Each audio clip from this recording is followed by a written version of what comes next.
அண்ணே பெரம்பூர் மீட்டிங்ல ஏதோ சர்க்காரை ஒழிக்கணும்லாம் சொல்லிட்டு இருந்தீங்க போல இருக்குது.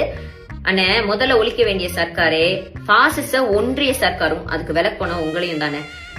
சரி ஓகே, ஃபர்ஸ்ட்ல இருந்து வீடியோ போட்டுருக்கோம். இந்த அபியூசிவ் கமெண்ட்ஸ், அதுக்கப்புறம் இந்த கொலை மிரட்டல்கள், அவதூறுகள், இதுக்கெல்லாம் கவுண்டர் ரியாக்ட் பண்ணி தான் வீடியோ போட்டுட்டு இருந்தேன். ஆனா இப்ப உங்களை அடிக்கிறதுக்கு என்கிட்ட 2 பாயிண்ட் இருக்குண்ணே. பாயிண்ட், உங்களை எதிர்த்து எந்த பொண்ணு பேசினாலும் உங்களோட வல்கர் வாரியஸ்னு ஒரு கூட்டத்தை வச்சு அந்த பொண்ணுங்களை பத்தி அசிங்கமா சித்தரிச்சு வசைப்பாட விட்டு சந்தோஷப்படுறீங்களே, நீங்க தப்பி தவிர ஏதாவது தயவு செய்து இவள கூண்டு போய்ங்கடா, காரையும் மூஞ்சி துப்பிடுவேன். பிச்சைக்காரன் கூட மூஞ்சி துப்பது ரெடி ஆகுறாங்க.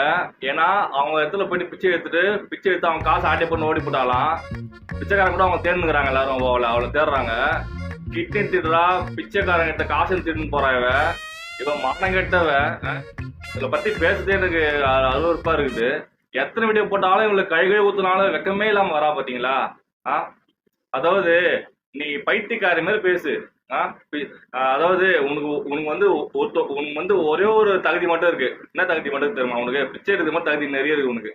பிச்சைக்காரன் கூட பரவாயில்ல, அவங்களோட அதாவது அவங்களாச்சும் பிச்சை எடுத்து சம்பாதிக்கிறாங்க. உன்ன மாதிரி எச்ச காசை வச்சு சம்பாதிக்கல, சரியா?